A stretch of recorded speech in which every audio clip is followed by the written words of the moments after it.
Seduction, confidence, power. These three forces shape human history more than armies, money, or even intelligence. They are not separate skills, but interlocking pillars of dominance. If you master one, the others follow. But if you master all three, you become untouchable. Niccolo Machiavelli, often misunderstood as a mere manipulator, understood a deeper game. He did not just write about princes and politics. He studied the anatomy of human influence. To him, seduction wasn't just about romance. It was the art of being irresistible in every arena. Business, politics, friendship, war. Confidence wasn't help fluff. It was armor and power. It was not taken by force. It was earned through perception. Let's begin with the first step of becoming this dangerous hybrid Machiavellian figure. Someone who doesn't chase but draws people in. Someone whose confidence cannot be cracked. Someone others follow not out of obligation, but fascination. You don't need to be the most attractive. You need to be the most compelling. Machiavelli would argue that desire is born not from pleasure, but from uncertainty, from the anticipation of something that might be yours, but isn't yet. As he wrote in The Prince, men are driven more by the fear of loss than the promise of gain. So what does this mean for seduction? You must create tension, not drama, but mystery. Don't give everything. Don't always be available. Don't always respond. Let your presence feel like a reward, not a given. Be the question they want to answer. Speak less than others expect. Make eye contact, then break it first. Don't always smile. Instead, make people earn your warmth. Let your silence hang heavier than their words. People chase what they don't fully understand. They obsess over what feels just out of reach. The moment you give everything like attention, approval, and vulnerability, they stop valuing you. Seduction is not an act. It's a strategy of scarcity. You've been lied to. You were told confidence comes from achievement, from approval, from being liked. Machiavelli knew the truth. Confidence is not internal. It's performed. You do not wait to feel powerful. You act powerful. And others seeing it believe it. Then and only then do you start to believe it yourself. This is why some people walk into a room and everyone turns. Not because they're rich or famous, but because their posture tells the room, I don't need you, but you might need me. As he wrote, everyone sees what you appear to be. Few experience what you really are. So how do you perform power before you feel it? Own the space by taking up more physical room. Don't shrink. Stand with intention. Slow your movements because fast movements show anxiety while slow ones show control. Speak last. When everyone else rushes to talk, you wait, letting the silence make them nervous. Touch things slowly, like your glass, your collar, or your pen, to show you're not in a rush. And never justify yourself because explaining too much is insecurity disguised as honesty. Confidence is not shouting. It's the calm presence of someone who knows they're dangerous and doesn't need to prove it. Even if your hands tremble inside, even if your thoughts race, your behavior becomes your weapon. Repeat this performance enough, and it hardens into truth. Power comes from controlling what others feel around you. Machiavelli understood something chilling. It is not necessary to be loved. It is necessary to be feared or admired, but above all respected. Power does not come from domination. It comes from emotional control. If you can make someone feel respected, they will follow you. If you can make them feel seen, they will protect you.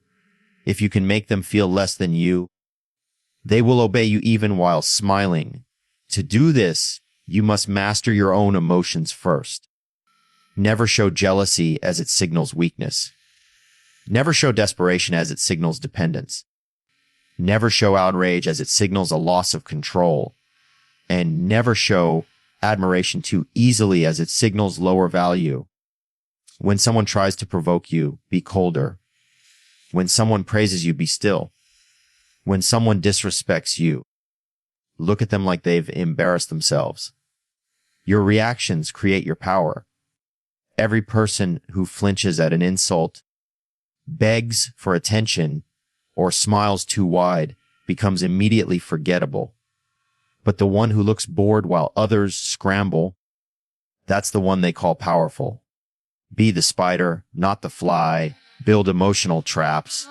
Imagine two people. One talks too much, reveals their plans, over-explains everything they want, and overshares to be liked.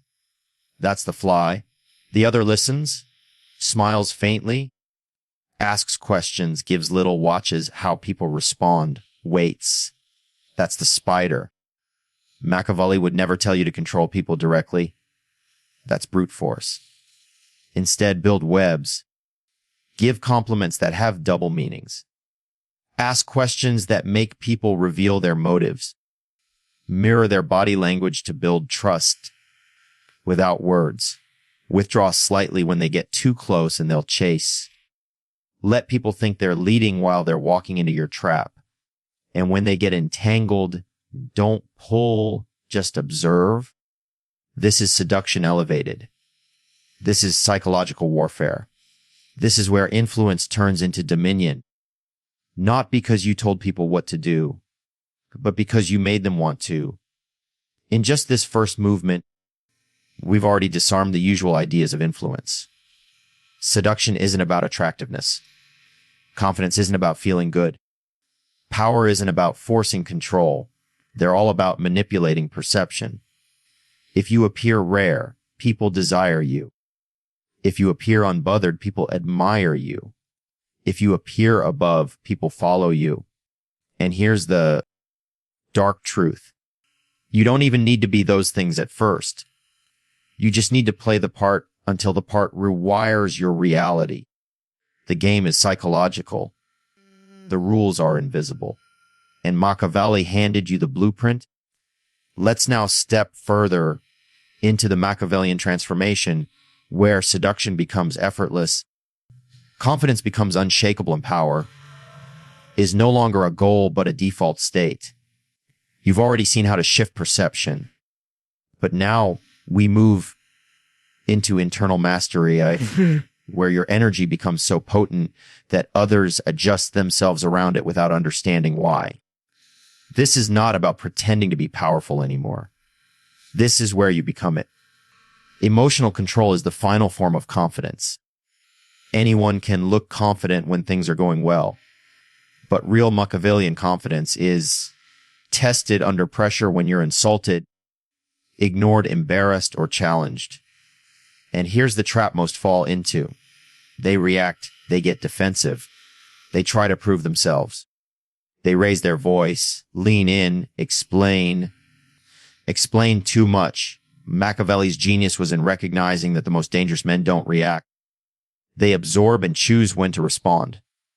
As he noted, a wise prince should attract attention by his conduct, not his words. Emotional control is not apathy. It is a high form of discipline.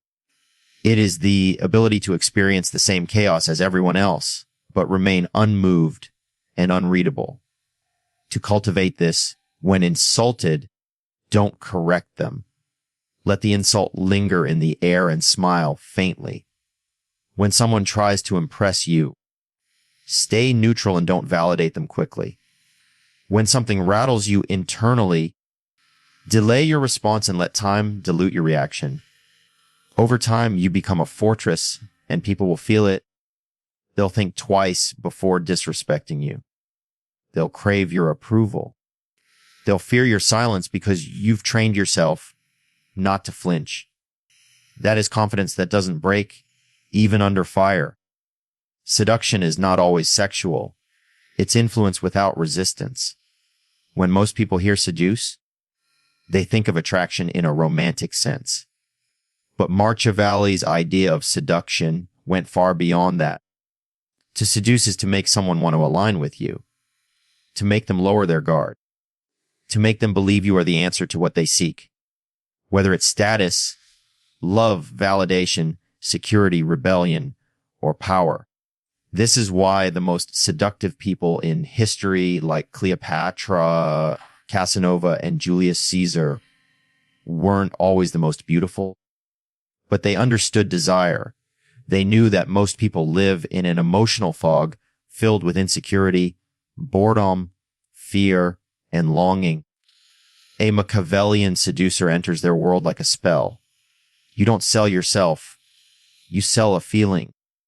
You become the mystery that breaks their boredom, the danger that relieves their numbness, the approval that heals their wounds, or the challenge that makes them prove themselves.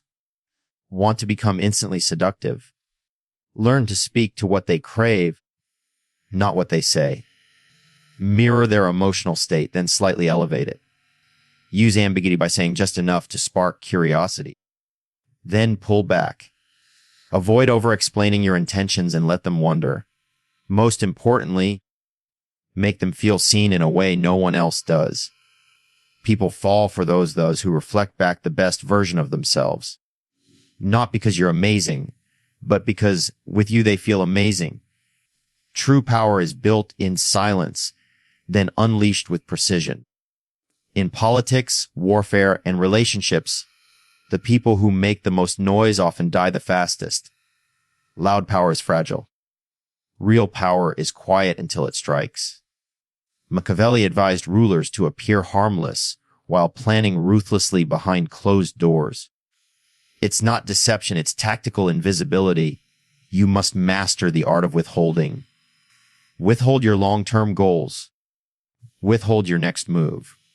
Withhold your deepest values. Withhold how much you care. This isn't coldness, it's protection. When no one can anticipate your actions, they can't counter them. When no one knows your limits, they assume you have none. A powerful person says little and observes everything. As Machiavelli warned, "He who builds on the people builds on mud." People change. Loyalties shift. Perceptions lie. So build your power on self-reliance and secrecy. Trust slowly. Show little.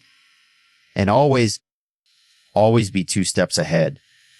Because when your true power is finally revealed, it should feel like lightning. Unexpected, undeniable, and impossible to recover from. Become the source of others' identity, and you own them. This is one of the darkest yet most effective Machiavellian tactics. People want to belong. It's primal. But most have no clear identity. They absorb it from others, from culture, from lovers, from leaders. If you can become the person who gives them a sense of self, you become irreplaceable.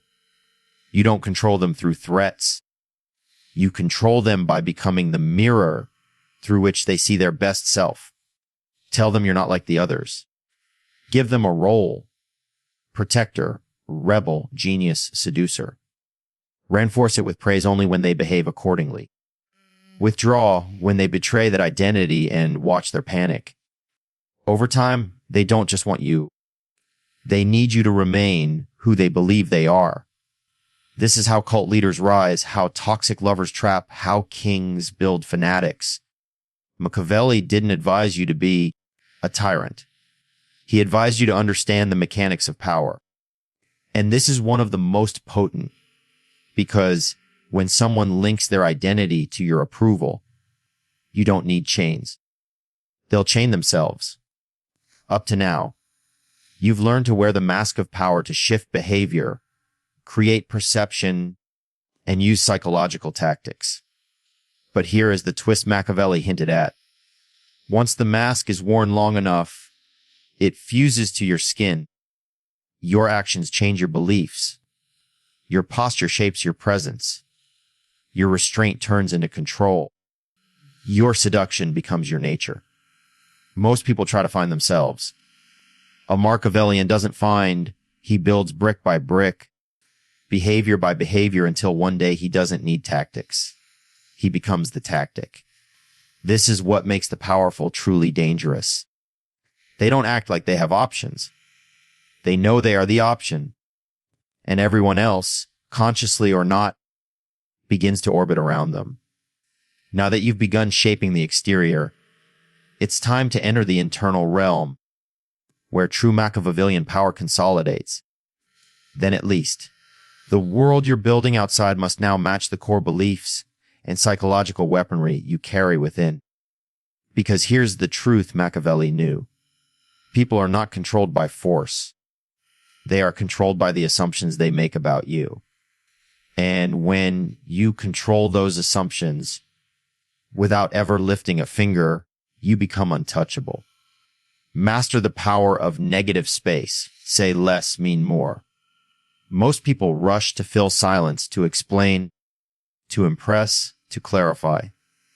They treat silence like a vacuum that must be covered up. But in Machiavelli's world, silence is not weakness. It's a tool, and often it's the most powerful statement of all. As he wrote, "A wise man does it once when a fool does." Finally, think of the most feared individuals. They rarely say much. That's not a coincidence. It's a strategy, because the less you say, the more others project onto you. They wonder what you are thinking, if you are offended, or if you know something they don't. And that wondering, that overthinking gives you power without you doing anything. Here's how to weaponize negative space. In conversation, respond with pauses longer than expected to let the silence pressure them. When someone asks for approval, don't give it immediately. Make them sit in uncertainty. When accused or challenged, respond with stillness, not defense, as it will unsettle them more than words ever could. In groups, observe before speaking. Say one meaningful thing, then withdraw. People remember what wasn't said. People obsess over the gaps. And in those gaps, you become more myth than man. Silence is the language of the powerful. Weaponize rejection. Become the prize, not the seeker. Most people spend their lives seeking approval from friends, family, lovers, bosses, strangers online. But approval is a trap. The more you seek it, the less you control it. And Machiavelli understood, whoever wants less holds more. Power belongs to those who can reject. That doesn't mean being cruel. It means choosing. It means not needing.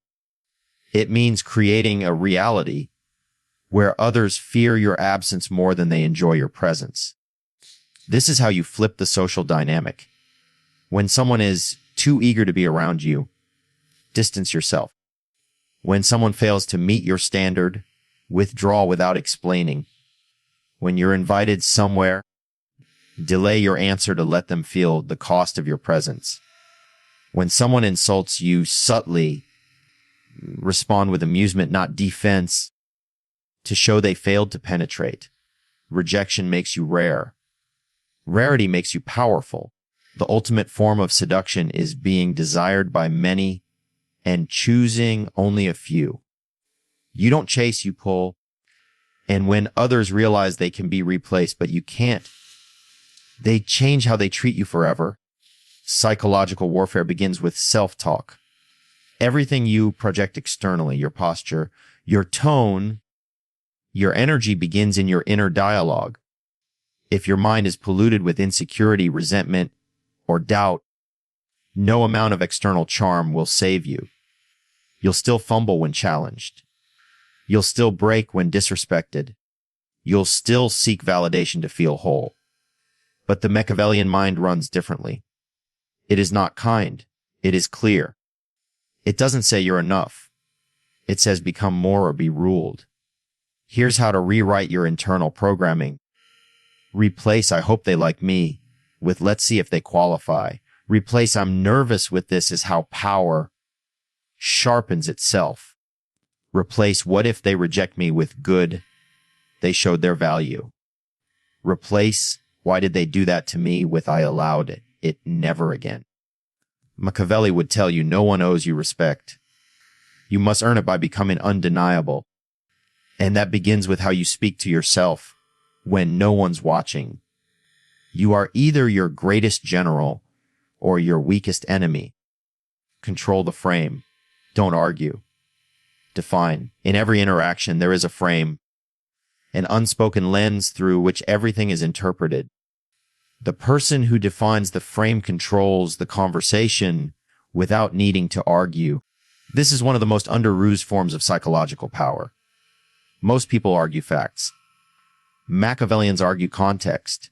For example, if someone says, "You're being arrogant," you respond, "Confidence looks like arrogance to the insecure."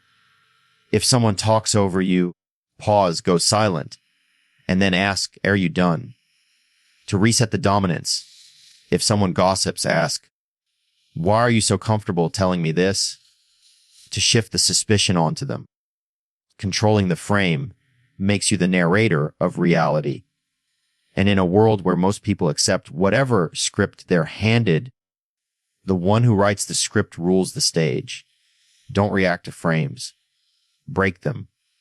Or better yet, build your own. Cultivate inner fortress energy so they never know what you're planning. There is a type of man who gives off a dangerous calm. He smiles slightly while others panic. He listens deeply but reveals nothing. He says less, but everyone listens when he does. That is fortress energy. Machiavelli believed every ruler must build an actual fortress. But in modern life, your mind is the fortress. Here's how to radiate it. Become comfortable with solitude. Because if you need others to feel whole, you're not dangerous. You're dependent. Stop oversharing. Every time you expose a wound or goal too soon, you give someone a map to exploit you. Train in private. Read, write, build, and sharpen. Let others assume you're idle while you build in silence. Master your micro reactions. When you hear something surprising, pause. Don't let your face betray you. A fortress doesn't flinch. It doesn't rush. It watches and waits. And when it strikes, it finishes the job. This is the energy that makes people second guess themselves around you. That makes them wonder if they've underestimated you. That makes them respect you by instinct. And once that instinct is formed, it's nearly impossible to undo. By now, you've learned how to seduce minds, perform confidence, and embed power deep into the way you walk, talk, and think. But there is one more transformation where you go beyond just being respected now and enter the realm of being remembered forever. This is what Machiavelli ultimately sought to understand. Not just temporary control, but permanent influence. Not just how to get power, but how to create a legacy that cannot be erased even by your enemies. Now we arrive at the final stage, the apex of Machiavellian transformation. You've seduced without lowering yourself. You've built confidence that doesn't need permission. You've gained power through silence, rejection, and framing. But there is one final level, immortality. Not in the literal sense, but in the only sense that matters in power, lasting psychological influence. To become more than a person, to become a symbol. To become the kind of presence that stays in a room after you leave and lives in minds long after you're gone. This is not about ego. It is about domination without effort. Let's finish the blueprint.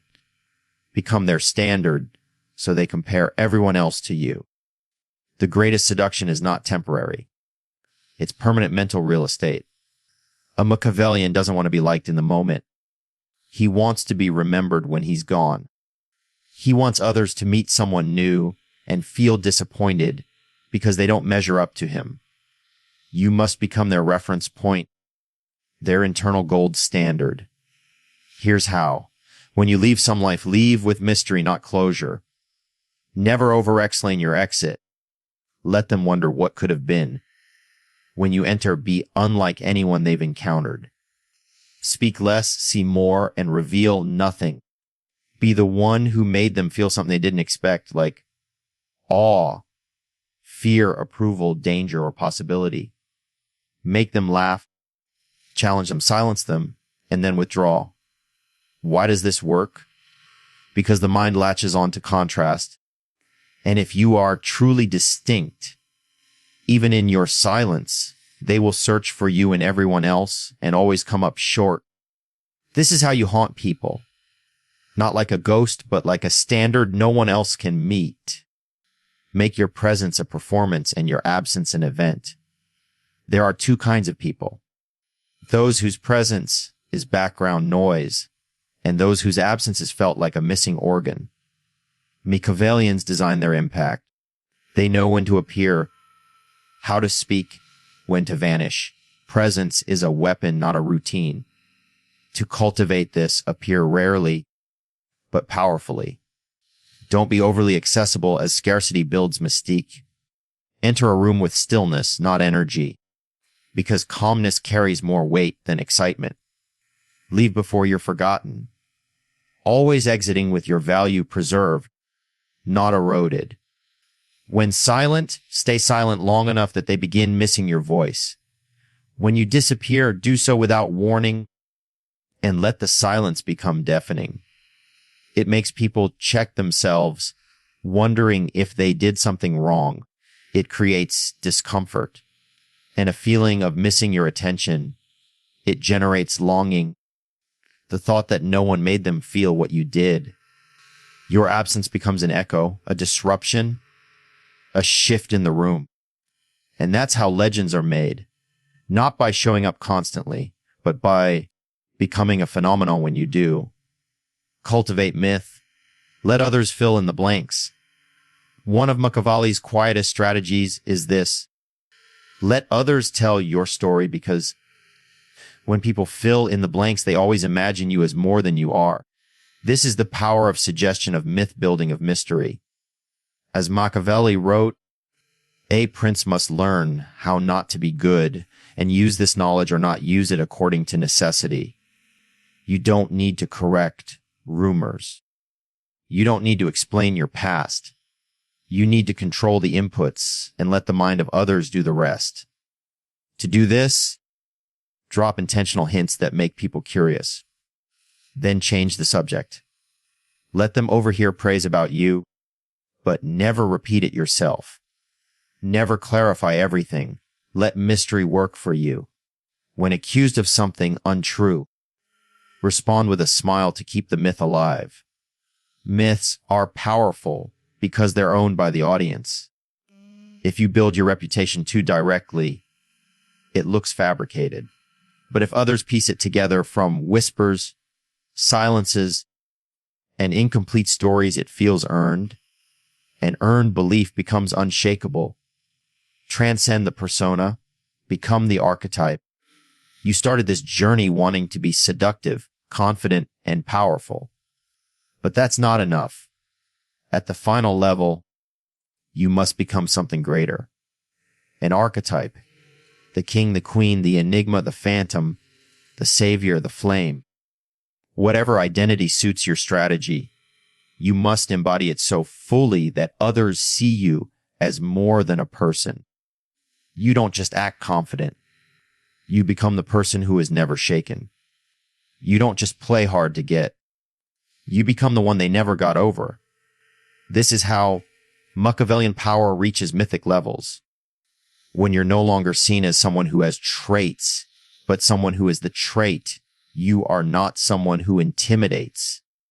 You are intimidation. You are not someone who's seductive. You are seduction. You are not someone who seems powerful. You are power. And once you become the symbol, others start aligning their behavior around you.